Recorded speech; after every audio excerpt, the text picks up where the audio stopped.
Hello, what is up mga ma'am, sir, ma'am? Ako po si Ralph Cifra, isang visual artist from Manila, Philippines, and today we are going to custom repaint the Electra Marvel Legends action figure. Alright, first we are going to spray it with Bosni number 191 flat clear para meron tayong adhesive surface to work on.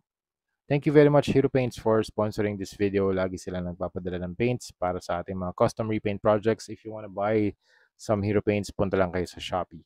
So first step is to apply the dark areas. So, ang guide natin dito yung mga mas nakalubog na mga parts dun sa action figure. So, we are starting with the cloth sa harap ni Electra.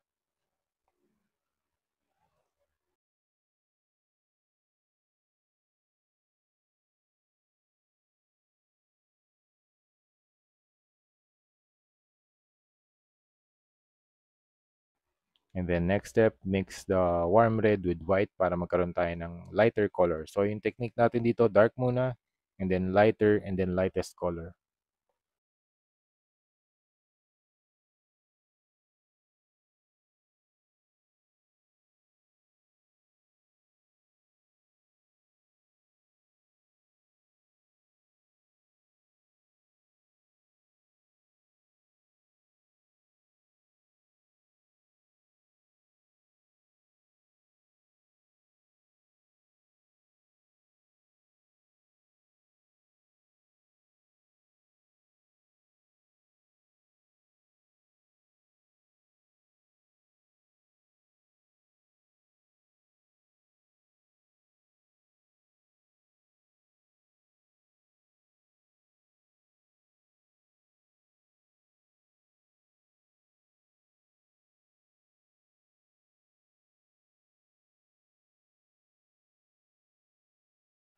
Tapos kapag na-apply na yung steps na yun, the next step will be applying water-based acrylic primer matte black para dun sa line art.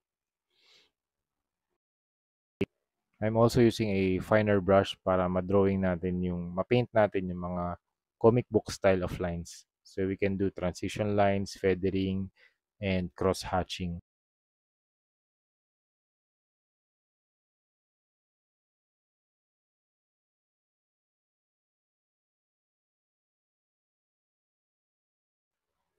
And there you have it mga ma'am, sir, ma'am. We are done with Electra Marvel Legends action figure custom repaint.